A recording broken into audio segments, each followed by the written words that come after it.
Okay, నమస్తే అండి. అందరికీ శుభోదయం. ఓకే, తత్వబోధలోకి వెళ్దాము. ఈ తత్వబోధలో ఇప్పుడు మనం పెద్దవాళ్ళం అయిపోయాం అనమాట. ఇంతవరకు చెప్పుకున్న మనం అంటే ఏంటి? జీవేశ్వర ఐక్యత. జీవేశ్వర ఐక్యత 4వ ప్రకరణంలో ఉన్నాము.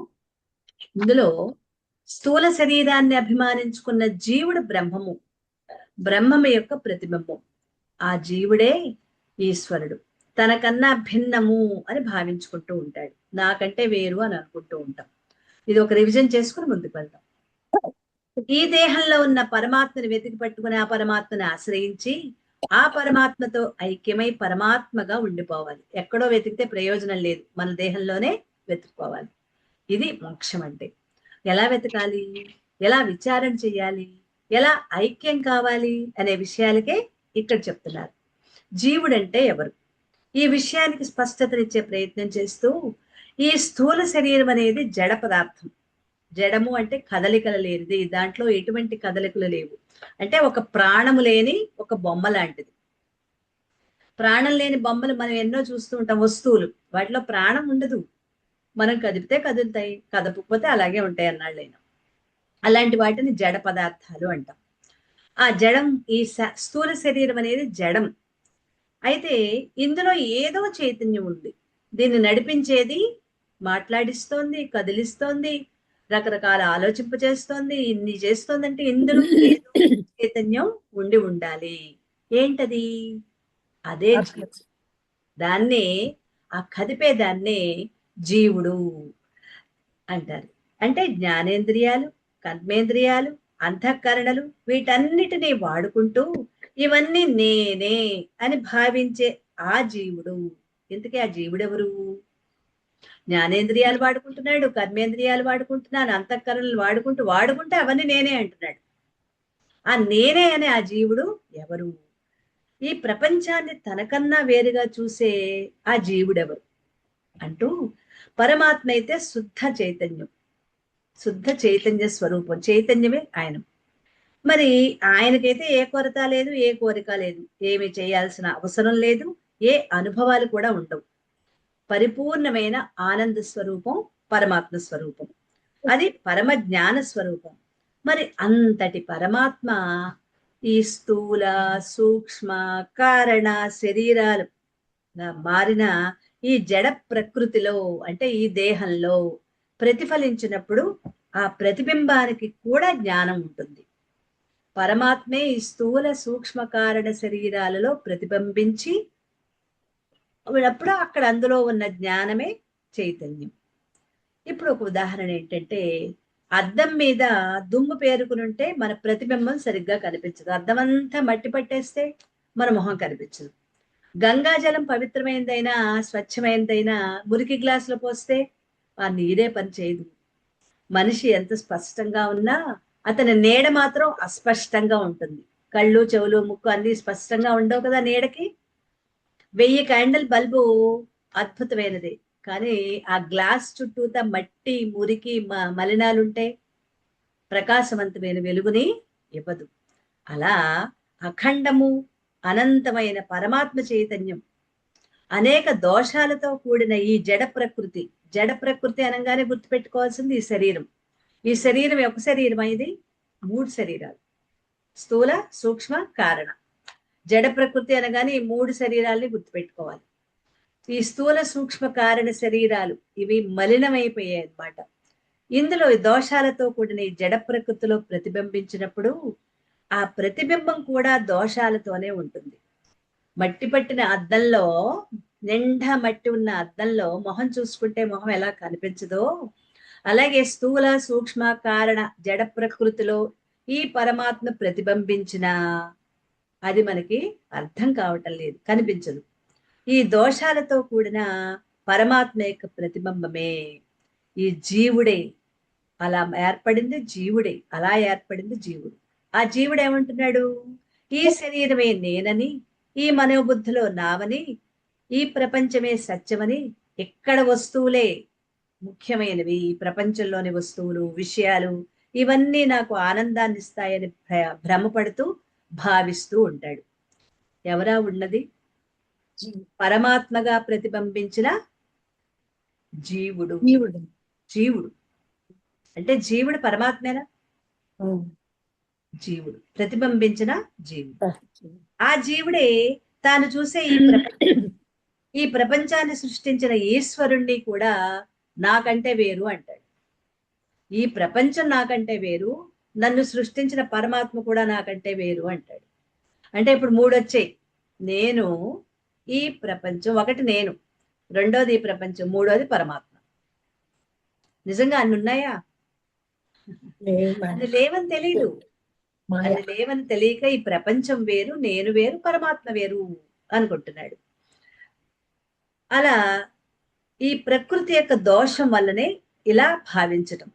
ఉన్నదంతా ఒకటే పరమాత్మ అని చెప్పి ఇప్పుడు జీవుడు ఈశ్వరుడు అని ఇద్దరిని తెచ్చారేంటండి, మాకు కన్ఫ్యూజ్ చేసి పడేస్తున్నారు అని అనుకోకర్లా. ఉన్నదంతా పరమాత్మే. ఇది సత్యమే, పారమార్థిక సత్యం. పారమార్థిక సత్యం అంటే పరమాత్మే సత్యం, ఎప్పటికీ తిరుగులేని సత్యం. అయితే ఈ జడ ప్రకృతి మాయ అన్నది మొట్టమొదట్లో చెప్పుకున్నాం. మాయ అంటే యామా సా మాయ, ఏదైతే లేదో అదే మాయ, ఏదైతే లేదో అదే మాయ. ఆ మాయలోంచి ఇవన్నీ వచ్చాయి. లేకపోయినా ఉన్నట్లుగా భ్రమ కలిగిస్తోంది. ఈ జడ ప్రకృతిలో ప్రతిబింబించిన పరమాత్మ ప్రతిబింబమే జీవుడు. అంటే జడ ప్రకృతి అంటే స్థూల సూక్ష్మ కారణ శరీరాలతో కూడిన ఈ దేహంలో ఉన్న పరమాత్మ ప్రతిబింబమే జీవుడు. ఆ పరమాత్మ యొక్క ప్రతిబింబం అంటే అదే జీవుడుగా వ్యవహరిస్తోంది. మరి ఈ జీవుడే ఈ ప్రపంచాన్ని చూస్తూ దీన్ని పరిపాలిస్తున్నది ఈశ్వరుడు అని భ్రమపడుతున్నాడు.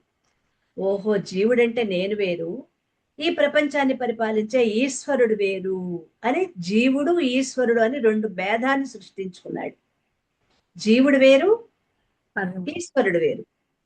నేను ఈశ్వరుణ్ణి అని తెలియదు, జీవుడు వేరు ఈశ్వరుడు వేరు అనే రెండిటి మధ్య భేదాన్ని సృష్టించుకున్నాడు. జీవేశ్వరుల భేదాన్ని జీవుడే సృష్టించుకున్నాడు. మరి ఇప్పుడు ఆ జీవభావం పోతే జీవుడు కూడా పోతాడు, అంతే కదా? జీవభావం పోతే జీవుడు పోతాడు. అప్పుడు జీవుడు లేడు, ఈశ్వరుడు లేడు, ఉన్నది ఒక్కటే. అంటే రెండు లేవు, జీవుడుగా లేదు, ఈశ్వరుడుగా లేదు, ఉన్నది ఒక్కటే. అదే ఏర్పడుతుంది. ఈ జీవుడెవరు, ఈశ్వరుడెవరు అన్నది తర్వాత శ్లోకంలో చూస్తూ, అవిద్యోపాధి సన్ ఆత్మా జీవ ఇత్యుచ్యతే, మాయోపాధి సన్ ఈశ్వర ఇత్యుచ్యతే.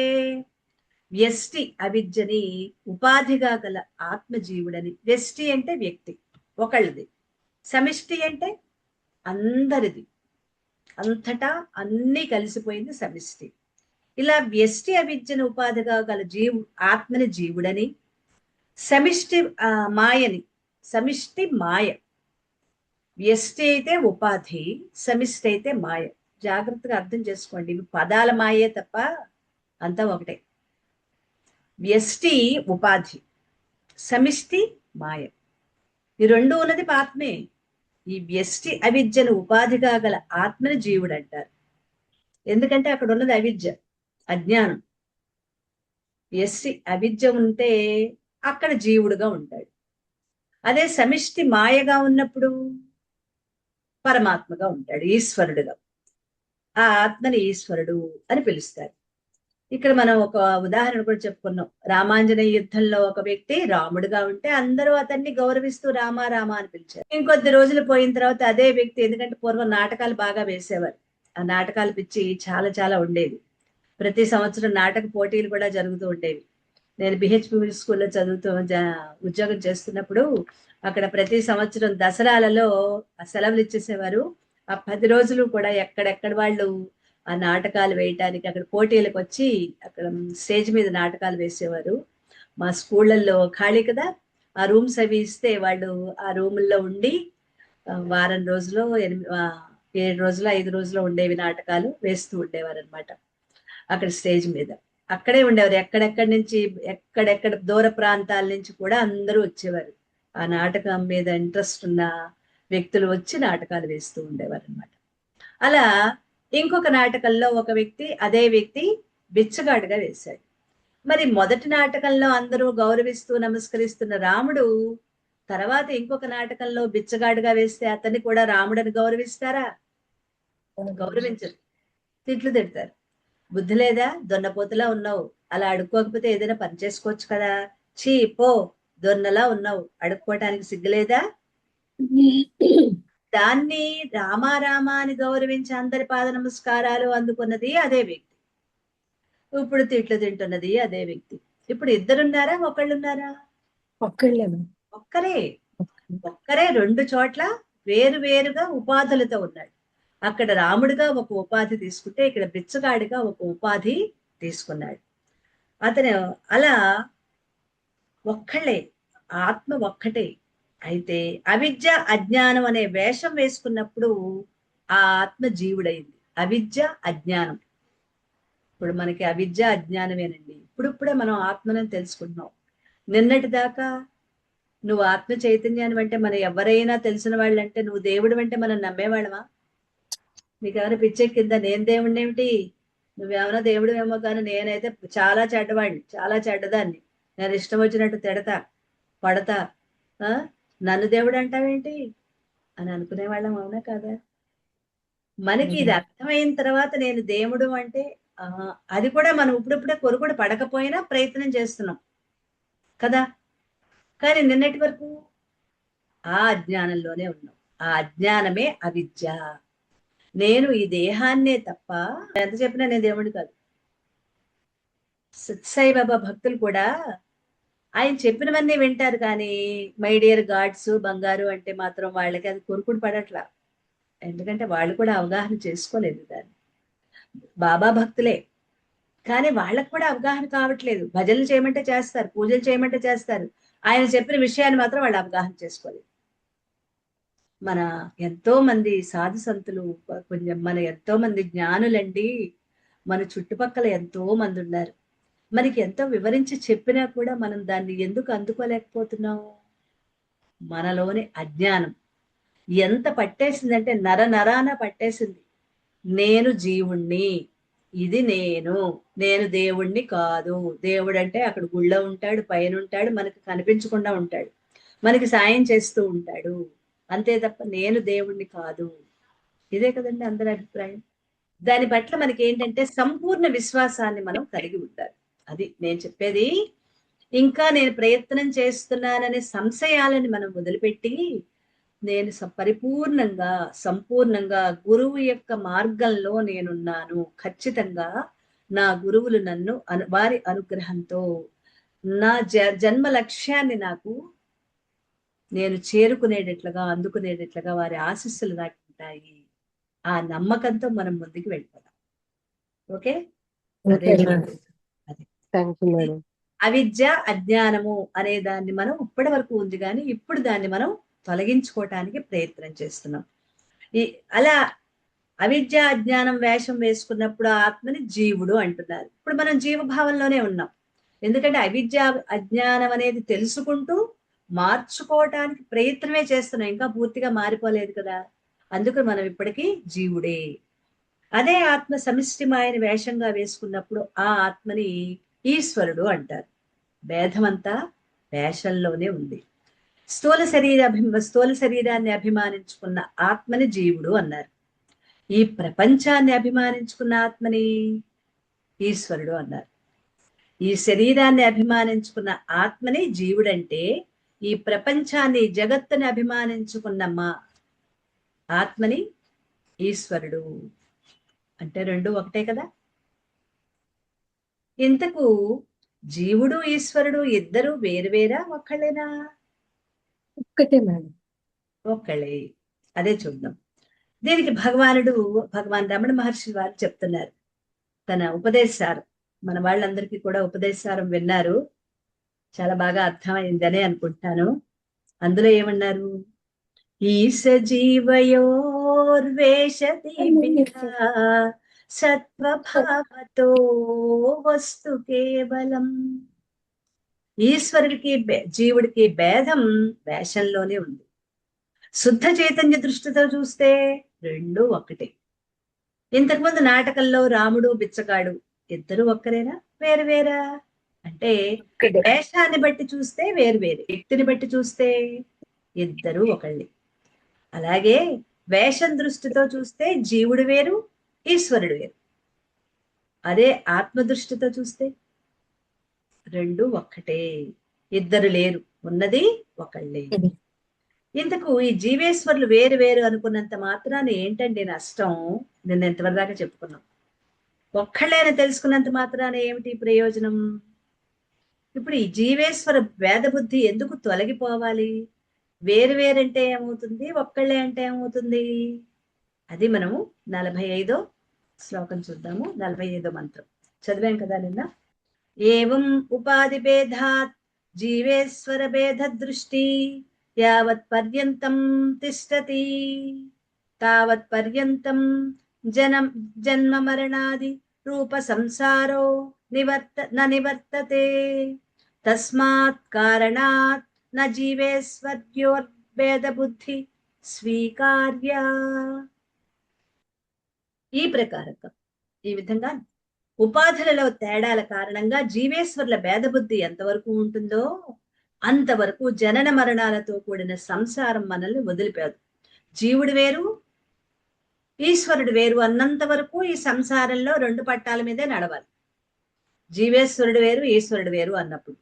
అందువల్ల ఈ భేద బుద్ధి స్వీకరించదగినది కాదు, భేద బుద్ధిని తొలగించుకోవాలి అని చెప్తూ, వేషాల కారణంగా జీవేశ్వరులు వేరు వేరు అని అనిపిస్తున్నా ఈ వేషాలు తొలగించి చూస్తే జీవేశ్వరులు ఇద్దరు ఒక్కటే అని ఇంతకుముందు శ్లోకంలో మనం మంత్రంలో తెలుసుకున్నాం. అయితే ఎన్నో కథలలో, పురాణాలలో భగవంతుడు స్వయంగా వచ్చి భక్తులను రక్షిస్తున్నట్లు, దుర్మార్గులను శిక్షిస్తున్నట్లు చదువుతున్నాం కదా. మరి శ్రీ మహావిష్ణువు గజేంద్రుడికి ప్రత్యక్షమై మొసలి బారి నుంచి కాపాడాడు. ప్రహ్లాదుడికేమో నరసింహస్వామి ప్రత్యక్షమై హిరణ్యకశిపుడిని సంహరించాడు. వరాహ రూపంలో వచ్చి హిరణ్యాక్షుని సంహరించాడు. బ్రహ్మదేవుడు అనేక మంది రాక్షసులకి ప్రత్యక్షమై వరాలిచ్చాడు. ఈశ్వరుడు భస్మాసురుడికి ప్రత్యక్షమై వరం ఇచ్చి ఇబ్బందుల్లో చిక్కుకున్నాడు. మరి వీటన్నిటినీ నమ్మితే మరి జీవుడు వేరు, భగవంతుడు వేరు అనే కదా మనం అర్థం చేసుకునేది. ఆ సందేహం మనకి వస్తుంది. కానీ ఇవన్నీ పురాణ కథలు, మనకి సన్మార్గాన్ని బోధించడానికి చెప్పినవి, భక్తిని ప్రేరేపించడానికి, కలిగించడానికి చెప్పినవి. అంతేగాని అవన్నీ అసలు సత్యం కాదు. ముందే చెప్పకూడదు పిల్లవాడికి, ఇది ఉత్తుత్తి కథరా అని చెప్పకూడదు. ఇది ఉత్తి కథరా, ఇందులో వీడేమీ లేవు అని చెప్పకూడదు. కథ చెప్పినప్పుడు వాడు ఎంజాయ్ చేస్తాడు, అందులో నీతిని గ్రహిస్తాడు, అంతవరకే. లేకపోతే అనగనగా ఒక రాజు, ఆ రాజుకి 7 కొడుకులు వేటకెళ్లారు, 7 చేపలు తెచ్చారు, మనం చెప్తే తలకాయ ఊపుతూ ఉంటాడు. రాజు ఎందుకు, రాజు కొడుకులు వేటకెందుకు వెళ్ళారు, 7 చేపలు ఎందుకు తెచ్చారంటే వాడికి ప్రశ్నించేపాటి అన్ని తెలివితేటలు వాడికి అబ్బలేదు. చివరికి నీతి వాడు ఏంటంటే అందులో నీతి గ్రహిస్తాడు. అలాగే కాకి నీటి కోసం ఏమో రాళ్ళు తెచ్చింది, కొండలో వేసింది అని తెలివితేటలు కాకి ఎలా ఉంటాయమ్మా, అది ఏమైనా బుద్ధి దానికి ఉందా అని అడుగుతాడా? అడగడు. ఇలాంటి కథలు ఎందుకు చెప్తారు? నీతి కథలు. అంటే వాళ్ళలో చిన్నప్పటి నుంచి ఒక నీతిని వాళ్ళకి, ఇలా చేస్తే ఇది మంచిది, ఇది చెడ్డది అని ఆ విశ్లేషణ చేసి ఇది చెయ్యకూడదు, ఇది చెయ్యాలి అని ఎలా చిన్నపిల్లలకి చెప్తున్నామో అలాగే పురాణ కథలు మనలో ఎలా జీవించాలో, ఎలా జీవించకూడదో మనకి కథల రూపంలో వివరించాయి.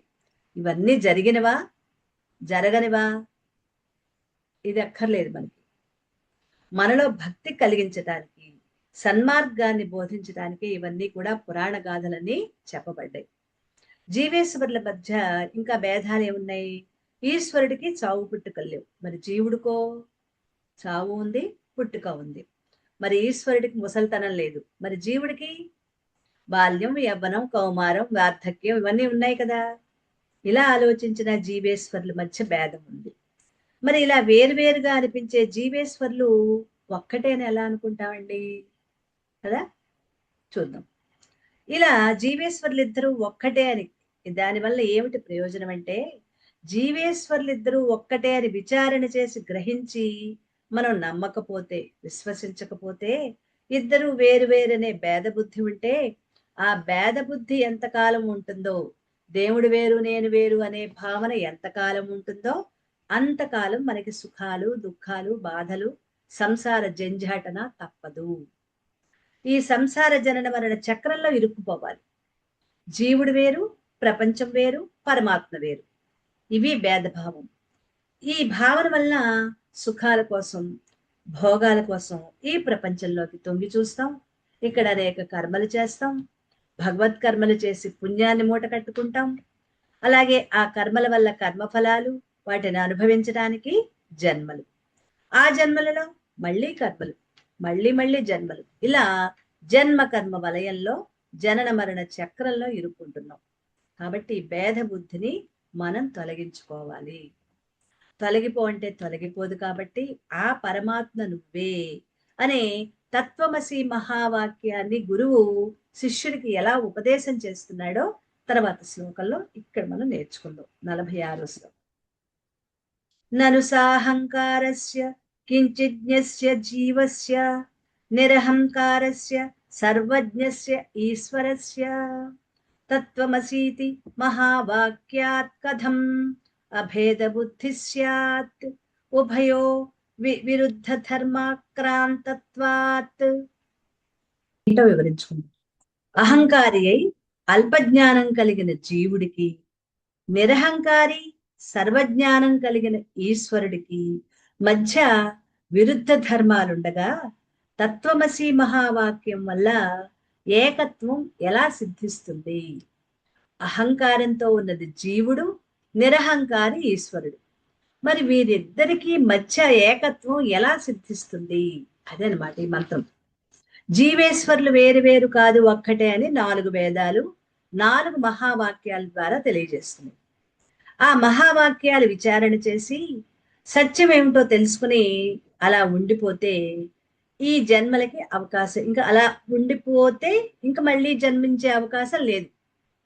ఆ 4 మహావాక్యాలని మనం తెలుసుకుని గురువు ద్వారా గ్రహించి విచారణ చేసి ఆ దాన్ని మనం ఎప్పుడైతే పూర్తిగా తెలుసుకోగలుగుతామో, తెలుసుకోవటం అంటే కేవలం తెలుసుకోవటం కాదు, అనుభూతి చెందుతామో అప్పుడు మళ్ళీ మళ్ళీ పుట్టే అవసరం ఉండదు అని చెప్తూ మోక్షానికి మార్గం ఏర్పడుతుంది. ఈ 4 మహావాక్యాలలో తత్వమసి అని సామవేదంలోని మహావాక్యమే దీన్ని ఉపదేశ వాక్యం అంటారు. గురువు శిష్యుడికి ఉపదేశించే వాక్యమే సామవేదంలో ఉన్న ఈ తత్వమసి మహావాక్యం. మిగిలిన వాక్యాల గురించి రేపు చెప్తాను. ఏ వేదంలోది ఏ ఏ వాక్యాలు వస్తున్నాయో మహావాక్యాలు 4 వేదాల్లోవి అవి రేపు చెప్తాను. ఈ తత్వమసి మహావాక్యం ఇప్పుడు మనం చెప్పుకుందాం. ఇది సామవేదంలోని మహావాక్యం. దీన్నే ఉపదేశ వాక్యం అని కూడా అంటారు. దీన్ని ఏమంటారు? తత్వమసి.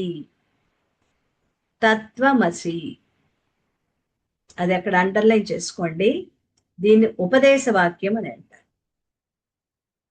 అంటే గురువు అర్హత గల శిష్యునికి, అర్హత అంటే రోజు వచ్చి కూర్చుని ముందు బెంచ్లో కూర్చుని టక టక టక చదివేసేవాళ్ళు కదండి. అది శిష్యుడికి ఉండవలసింది ఏంటి? సాధనా చతుష్టయ సంపత్తి. సాధనా చతుష్టయ సంపత్తి ఉన్నవాడే శిష్యుడు. ఆ సాధనా చతుష్టయ సంపత్తి గురించి మొట్టమొదట్లో చదువుకున్నాం, మొదటి మంత్రంలోనే. ఏంటది గుర్తుందా? నిత్యానిత్య వస్తు వివేకం, వైరాగ్యం, సమాధి షట్క సంపత్తి, ముముక్షత్వం. ఈ 4 ఉండవలసింది శిష్యుడికి ఉండాలి. అలాంటి శిష్యుడే సమిత్ పాణి అయి చేతిలో సమితలు పట్టుకుని ఉపనయనం పూర్తయిన తర్వాత, ఇక్కడ గురువు ఎవరు? ఉపనయనానికి ముందు, ఉపనయనం అప్పుడు తండ్రి గురువు. ఆయన గాయత్రి మంత్రాన్ని ఉపదేశం చేస్తారు. అంతవరకే ఆ తండ్రికి. అంటే ఇంకా ఆయన వేద పండితుడైతే వేదం పిల్లలకు నేర్పుకుంటారు.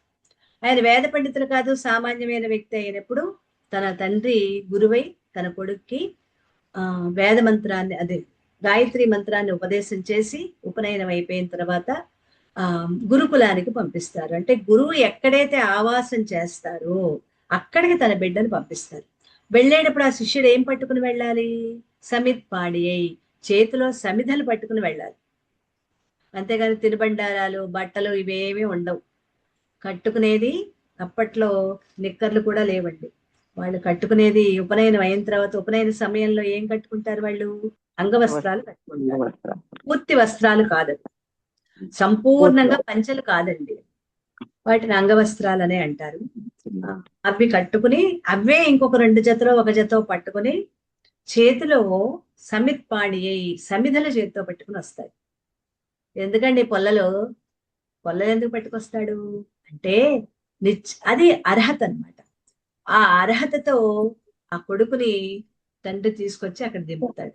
అప్పటికి నిజంగా చెప్పాలంటే ఇంత సాధనా సంపత్తి ఆ కుర్రవాడికి ఉండదు. ఎందుకు? కేవలం ఉపనయనం మాత్రమే అయ్యింది. ఆ ఉపనయనం అయ్యింది అంటే తండ్రి కొన్ని విషయాలు బిడ్డకి చెప్పు ఉండాలి. అలా గురుకులంలో తాను ఎలా సంచరించాలో, ఎలా ఉండాలో తన శిష్యుడు తన కొడుకు అయిన పిల్లవాడికి తండ్రి కొంత నేర్పించి ఉంటాడు. మిగిలిన వాళ్ళతో ఎలా వ్యవహరించాలి, గురువుతో ఎలా వ్యవహరించాలి, గురు పత్నితో ఎలా వ్యవహరించాలి, గురువు బిడ్డలతో ఎలా వ్యవహరించాలి, తనతోటి సహాధ్యాయులతోటి ఎలా వ్యవహరించాలో తండ్రి ఆ కొడుకుకి చెప్పి ఉండాలి. సమిత్ పాణి అయి చేతిలో మద్ది పుల్లలు, ఇంకా అంటే సమిధలు, మనం యజ్ఞంలో ఉపయోగించే సమిధలు ఏవైతే ఉంటాయో ఆ సమిధలు ఏ పుల్లలు పడితే ఆ పుల్లలు పట్టుకెళ్ళకూడదు. ఆ సమిధలే తాను పట్టుకుని గురుకులానికి వస్తాడు. ఎందుకంటే గురువు దగ్గర నిత్యాగ్నిహోత్రం ఉంటుంది. అంటే తన ఉపనయనం అయిన క్షణం నుంచి తన కుటుంబంలో అనువంశికంగా ఒక అగ్నిహోత్రం ఉంటుంది.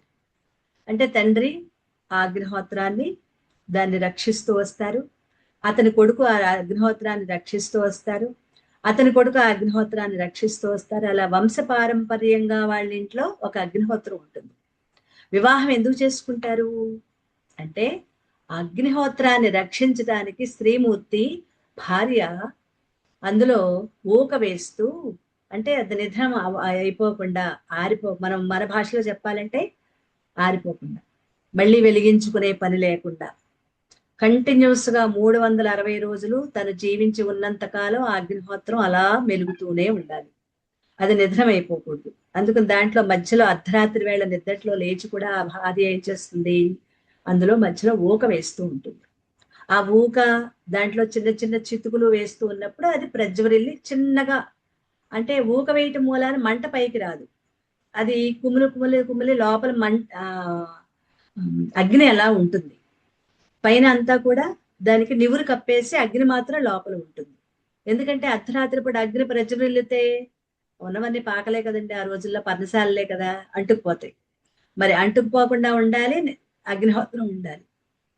దానికి తగిన విధంగా జాగ్రత్తలు తీసుకోవటానికి ఆ ఊక వేసేవారు పూర్వకాలంలో. పూర్వకాలం ఏంటి, మా మేనత్త గారు కూడా, మా మేనమామ గారు సోమయాజులు. ఆయనకి యజ్ఞం చేసి సోమయాజులు అనే బిరుదు ఆయన తెచ్చుకుంటే, మా మేనత్త గారు సోమిదేవి అని అంటారు. వాళ్ళ పిల్లలు కూడా ఇవి నేర్చుకున్నారు, వేదాలు నేర్చుకున్నారు. వాళ్ళు కూడా చాలా కాలం దాన్ని కాపాడారు. ఇప్పటికీ కొడుకు దాన్ని కాపాడుతూనే ఉన్నారు. వాళ్ళిద్దరూ లేరు, మా మేనత్త గారు మావయ్య గారు ఇద్దరు లేరు. లేకపోయినా ఆ కొడుకు దాన్ని కంటిన్యూ చేస్తుంది. అందుకు నాకు కొంతవరకు బాగా తెలిసింది. ఎందుకు అంటే అక్కడికి వెళ్ళి చూడటం అవన్నీ. దానివల్ల అత్త వెనకాల ఆవిడ వేస్తూ ఉంటే అడిగేదాన్ని, ఎందుకు అత్తయ్య వేస్తున్నారంటే ఆవిడ చెప్పేవారనమాట, ఇలాగే చెయ్యాలి, అసలు వివాహం చేసుకునే కారణం కూడా ఈ పుత్ర సంతానం లేకపోతే ఇంకోటి కోసం కాదు, అగ్నిని రక్షించాలి కాబట్టి, అందుకోసం అని చెప్పి ఆ అగ్నిని భార్య రక్షించాలి. అందుకని భార్యాస్థానంలో ఆవిడండి ఆ అగ్నిని రక్షిస్తూ తన కుటుంబాన్ని వంశాన్ని వృద్ధి చేయడం అది తర్వాతదనమాట. అలా చేస్తూ ఉంటారు. అందుకని ఆ అగ్నిహోత్రంలో వేసే సమిధలని శిష్యుడు తీసుకుని వస్తాడు. తీసుకొచ్చేవి కొద్దిగానే అయి ఉంటాయి. దానికి ఏంటి అంటే, నేను కూడా మీరు చేసే దీనికి నన్ను కూడా మీరు ఆశీర్వదించండి అనే ఉద్దేశంతో పళ్ళు ఫలాలు ఏమి ఇవ్వరు, ఇచ్చేది సమిధలు మాత్రమే. ఇచ్చి శిష్యుడు గురువుకి నమస్కారం చేసి అప్పుడు విద్యని ప్రారంభిస్తారు. అది సమిత్ పాణి అంటే అదనమాట. అలా అర్హత గల శిష్యుడికి తత్వమసి, త్వం అసి, అది నువ్వే అయి ఉన్నావు. అది వివరించుకుందాం ముందు ముందు. గురువు చెప్తాడనమాట ఉపదేశం. అదేదో వేరు కాదు, అది నువ్వే అయి ఉన్నావు. అది అంటే ఆ పరమాత్మ, ఆ పరమాత్మ నువ్వే అయి ఉన్నావు అని ఉపదేశం చేస్తాడు గురువు. ఎవరికి? శిష్యుడికి. అలా చేసినప్పుడు శిష్యుడు ప్రశాంతమైన ప్రదేశంలో కూర్చుని మనస్సును ప్రశాంతపరుచుకుని బుద్ధిని సూక్ష్మం చేసి గురువు చెప్పిన ఈ మహావాక్యాన్ని, అంటే గురుబోధతో విన్న దాన్ని విశ్లేషణ చేసి నేను ఆ పరమాత్మని ఎలా అవుతాను అని విచారణ చేస్తాడు. అలా విచారణ చేసేటప్పుడు ముందుగా వచ్చే సందేహాలనే ఇక్కడ చెప్తున్నారు. శిష్యుడు గురువు బోధించిన తత్వమసి అనే మహావాక్యాన్ని గురించి విచారణ ప్రారంభించాడు. విచారణ చేస్తున్నాడు. ఎలా చేస్తున్నాడు అది ఉదాహరణగా మనం తెలుసుకుందాం. గురుదేవులు తత్వమసి, తత్, త్వం, అసి, ఇక్కడ 3 పదాలు ఉన్నాయి. 3 పదాలు జాగ్రత్త. తత్, త్వం, అసి, ఈ 3 పదాలు కలిపితే తత్వమసి అయింది. అంటే దాని అర్థం అది నువ్వే అయి ఉన్నావు అనే దాని సరి అయిన అర్థం. అది నేను కావాలంటే దాని లక్షణాలు నా లక్షణాలు ఒకటే అయి ఉండాలి కదా. అక్కడ మొదలు పెడతాడు ఆలోచన. అదే నేను కావాలి అంటే దాని లక్షణాలు నా లక్షణాలు ఏంటి, ఈ రెండు ఒకటే ఎలా అవుతాయి? మరి పరమాత్మ లక్షణాలేంటి, నా లక్షణాలేంటి అని విచారణ మొదలు పెడుతున్నాడు శిష్యుడు అనమాట. అంటే శిష్యులమైన మనం. నేనేమో అహంకారంతో కూడి ఉన్నవాడిని, అల్పజ్ఞుడిని, అంటే నాకు కొద్దిపాటి జ్ఞానమే ఉంది, నేను పరిమితుణ్ణి. మరి పరమాత్మ అహంకార రహితుడు, అసలు ఆయనకి అహంకారం అనేదే లేదు, నిరహంకారి అంటారు. పరమాత్మకి ఇంకొక పేరు నిరహంకారి, అంటే ఎటువంటి అహంకారం లేదు. ఆయన సర్వజ్ఞుడు, పరిపూర్ణమైన జ్ఞానం కలిగిన వాడు పరమాత్మ. అపరిమితుడు, ఇక్కడ అక్కడ అనేది అంతటా ఉన్నవాడు. అంతేకాదు నేను కోరికలు కోరేవాణ్ణి, ఆయన కోరికలు తీర్చేవాడు. నేను చావు పుట్టుకలు కలవాణ్ణి, ఆయన చావు పుట్టుకలు లేని శాశ్వతుడు. నేను సుఖదుఖాలతో సతమతమయ్యేవాణ్ణి, ఆయనే అఖండ శాశ్వత ఆనంద స్వరూపుడు. మరి మా ఇద్దరం ఒకటెలా అవుతాం? అలా విశ్లేషణ చేయటం, దాన్నే విచారణ అంటాం అన్నమాట. ఇలా అన్ని పరస్పర విరుద్ధ లక్షణాలే ఉంటాయి. ఎన్ని విరుద్ధ లక్షణాలుంటే మరి గురువు గారేంటి తత్వమసి అని ఉపదేశించారు అని వాడికి డౌట్ వస్తుంది. ఎవరికి? శిష్యుడికి అనమాట. గురువేమో అబద్ధం చెప్పరు, మరి నేను పరమాత్మ ఒక్కటే ఎలా అవుతాం? గురువు గారు ఎప్పుడైనా అబద్ధం చెప్తారా? చెప్పరు కదా. గురువు నువ్వు ఆ పరమాత్మ ఒకటే అంటున్నారు. నాకేమో అహంకారం ఉంది, పరిమితుణ్ణి, నేనేమో అశాశ్వతుణ్ణి, నాకు కొద్దిపాటి జ్ఞానమే ఉంది, అల్పజ్ఞుణ్ణి. మరి పరమాత్మ చూస్తే నిరహంకారి, సర్వజ్ఞుడు, అపరిమితుడు, శాశ్వతుడు. మరి ఆ రెండు ఎలా కలుస్తాయి? నాకు బోల్డ్ కోరికలు, సుఖ సంతోషాలు కావాలి, ఆయన ఆనంద స్వరూపుడు, ఎక్కడ కలవట్లేదే, ఎలా అనే విచారణ ఈ శిష్యుడు మొదలు పెడుతున్నాడు. అన్ని పరస్పర విరుద్ధ లక్షణాలే ఉన్నాయి. మరి ఎలా గురువు గారు అబద్ధం చెప్పరు? మరి నేను పరమాత్మ ఒక్కటే ఎలా అవుతాము? జీవుడు ఈశ్వరుడు ఇద్దరు ఒక్కటే అని ఎలా గ్రహించాలి? అంటే మరో పగలగొట్టుకోవటం అంటాను చూసారా, మరి పిచ్చెక్కిపోతుంది ఆలోచనలతో అంటావా? నిజం చెప్పాలంటే ఆలోచనలతో కాదు ఎక్కేది, ఇప్పుడు ఇక్కడ అదేదో గ్రహించేది. అంటే నా ఆలోచన విధానంలోనే ఏదో లోపం ఉంది, నాకే సరిగ్గా ఆలోచించడం చేత కావటం లేదు, నాలోనే లోపం ఉంది. ఎలా గ్రహించాలి? ఆ లోపాన్ని సరిచేసుకుంటే అప్పుడు జీవేశ్వరుల మధ్య ఏకత్వం కుదురుతుంది. గురువుగారు చెప్పారంటే అది కరెక్టే, కానీ నా ఆలోచనే నేను సరిగ్గా ఆలోచించలేకపోతున్నాను. గురువు గారు చెప్పిన ప్రకారం ఆలోచిస్తే జీవుడు ఈశ్వరుడు ఒకటే, కానీ నాకు అది రావట్లా. ఆ ఏకత్వం నాకు కుదరటల్లా, ఆ ఆలోచన అంతవరకు ముందుకెళ్ళట్లా. ఎలా? అభేదం కుదరదు. ఏంటి లోపం? ఇదనమాట విచారణ అంటే. తత్వమసి అనేది వేదాంత మహావాక్యం. అలాంటి వేదాంత మహావాక్యాన్ని తేలికగా కొట్టిపడేస్తే మూర్ఖత్వం అవుతుంది. ఏం లేదులే, నాకు చేతకాక కొట్టిపడేయటం కానీ అది వేదాంతంలో వేదాలలో ఉన్నదాన్ని నేను కొట్టిపడేయటం ఏంటి? అప్పుడు నేను ఎవరినవుతాను? కొట్టిపడేస్తే మూర్ఖుణ్ణి అవుతాను. నా మూర్ఖత్వం వల్ల కొట్టిపడేస్తాను. కాబట్టి ఉన్నది ఉన్నట్లుగా పై పై అర్థాలతో తెలుసుకుంటే కుదరదు. అలా పై పై అర్థం తెలుసుకుంటే అది సరిగ్గా అర్థం కాదు, అపార్థం అవుతుంది. మనం ఎవరినైనా వాళ్ళ మాటలు సరిగ్గా అర్థం చేసుకోకపోతే దాన్ని ఏం చేసుకుంటాం? అపార్థం చేసుకుంటాం. అపార్థం అంటే తప్పుగా అర్థం చేసుకోవడం. వాళ్ళు చెప్పిన దాన్ని మనం సరిగా అర్థం చేసుకోకపోతే దాన్ని ఏమంటాం? అపార్థం. వాళ్ళు చెప్పింది బాగానే చెప్పారు, మన ఆలోచన విధానంలోనే లోపం ఉందన్నమాట. అది అపార్థం అంటే. కాబట్టి దీని ఆంతర్యాన్ని విశ్లేషించి లక్ష్యార్థాన్ని గ్రహించాలి. లక్ష్యార్థము అంటే అసలైన లోతైన అర్థం. వాచ్యార్థం అంటే పదాలకున్న అర్థం. పదాలకు ఒక రకమైన అర్థం ఉంటుంది, లోతుగా విచారణ చేస్తే ఇంకొక అర్థం ఉంది. మనం రాత్రి ఒక మహావాక్యాన్ని చెప్పుకున్నాం, మహామంత్రాన్ని చెప్పుకున్నాం. దాన్ని వాళ్ళు ఏం చేశారు? ఏకాక్షరం ద్వే అక్షరే అక్షరద్వయం త్రీణ్యక్షరాణి అని దాన్ని ఒక గుప్తంగా చెప్పారు. అప్పుడు విడదీసుకోండి మీకు ఒక మహావాక్యం వస్తుంది అని కదా. దాని పై తీసుకుంటే ఒక అక్షరం, రెండక్షరాలు, రెండక్షరాలు, మూడక్షరాలు ఏవో పెట్టేసుకుంటాం. అప్పుడు లోతుగా మనం పరిశీలిస్తే ఓం హృణి సూర్య ఆదిత్య, అప్పుడు కదా మనకి లోతైన అర్థం వచ్చింది. అలా సరిగ్గా లోపలికి వెళ్ళి ఆంతర్యంలోకి వెళ్తేనే మనకి ఏ అర్థం అయితే గోచరిస్తుందో దాన్ని లక్ష్యార్థం అంటారు. అది కావాల్సింది మనకి ఇక్కడ. ఇప్పుడు ఆ లక్ష్యార్థం 47వ మంత్రంలో చెప్తున్నారు. 47వ మంత్రం ఒకసారి చెప్పుకుందాం, చూడండి. ఇతి చేన్న స్థూల సూక్ష్మ శరీరాభిమాని త్వం పదవాచ్యార్థః ఉపాధి వినిర్ముక్తం సమాధి దశా సంపన్నం శుద్ధ చైతన్యం త్వం పదలక్ష్యార్థః.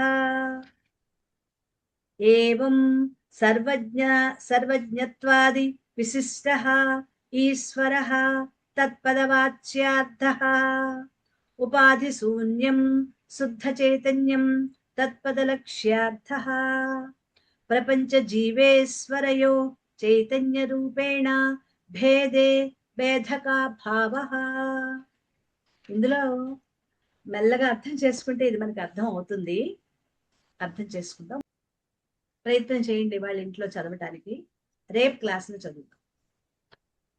ఓకే అండి.